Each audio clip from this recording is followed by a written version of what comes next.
Now, Google's dominance of the online advertising market is facing a legal challenge from 10 US states, led by the Texas Attorney General. The lawsuit claims the internet giant is rigging the market for online ads and that it's concluded with its rival Facebook. The companies deny the allegations, but let's get more from our business editor, Stephen Carroll, who's joining us now. Stephen, what exactly then is Google accused of here?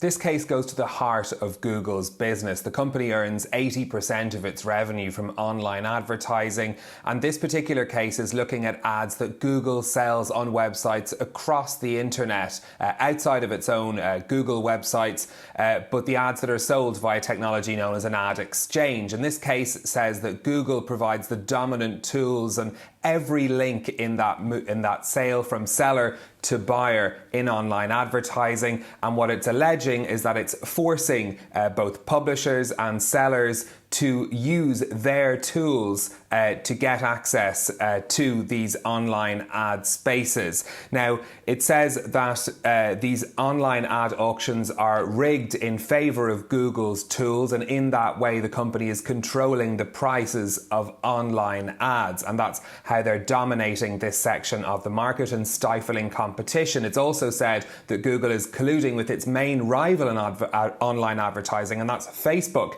to ensure that they carve up the market between them. Now, the case, the Texas Attorney General that has led this case says that it's the equivalent of Google being the pitcher, batter and umpire in a baseball game, is how he describes Google's control over this market. The company says that the allegations are baseless. In a statement, Google has said that digital ad prices are falling, ad tech prices are falling as well. It says that Google's ad tech fees are lower than the industry average, and these are the hallmarks of a highly competitive industry. It says it plans to fight these claims in court. So, Stephen, give us a bit more then on why Facebook's got caught up in all of this. Well, as I said, these are the two dominant players in online advertising, and what the case is looking at is a deal that goes back to 2018, which allows people who want to buy ads through Facebook the option of placing them on other websites using Google's technology. And this was a project that was dubbed internally in Google, according to reports, as Project Jedi. There were deals cut with a number of advertising companies, but what this case takes issue with is what it alleges is preferential treatment that was given to Facebook to incentivize it to not develop its own rivals to Google's technology. That's like things with extra exchange of data that Facebook was given, but also preferential access to those ad markets. So the idea here is not accusing Facebook of wrongdoing, but saying that Google used this deal with Facebook to stifle competition in the online ads market. Yet another case we've seen where the big technology companies are facing more scrutiny of how they do business, and in this case, how they make money. Stephen, there are 10 states, aren't there, taking this case? It's notable, isn't it, that they all have Republican attorney generals. I mean, is that significant?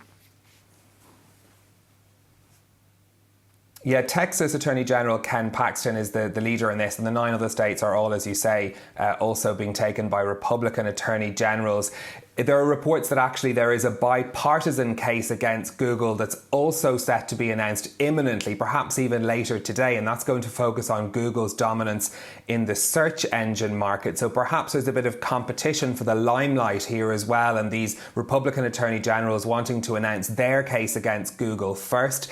It's a contrast to a landmark case that was announced at a federal level in the United States in October against Google, again looking at its dominance in the search engine market. That was the result of bipartisan efforts in Washington, and why that case is being seen so significantly is because of the cooperation that led to this bipartisan effort in Washington as well. So that's not in evidence in this latest case being announced by the Texas Attorney General, but it is in the context of there being many, many more cases now looking at how big technology companies operate. To give you another example, Facebook facing a new case from the Federal Trade Commission, and 48 attorneys general, again a bipartisan effort, and that's looking at Facebook's efforts as the case alleges their efforts to stifle competition in the social media market. So these companies facing a lot of extra scrutiny in the United States at the moment. OK, Stephen, let's move quickly then on to the markets. What's happening on them today? Well, first of all, on the currency markets, the British pound hit a 2.5-year high in trading earlier. That's on optimism of a Brexit trade deal. It's a post-Brexit trade deal, I should say. The pound up against both the dollar and the euro in trading. The stock markets in Europe have opened the day up as well. Gains across London, Paris and Frankfurt. The DAX in Frankfurt up over 1% as well. That's mirroring a trend that we'd seen in Asia earlier. All the Asian markets trading up too. A lot of this looking at the efforts to get more stimulus passed in the United States. Still no deal there yet, but we're told lawmakers in Washington are inching closer to a deal to help the world's #1 economy, and that's expected to have an effect, of course, around the world as well. Stephen, thanks very much. Stephen Carroll, our business editor on France 24.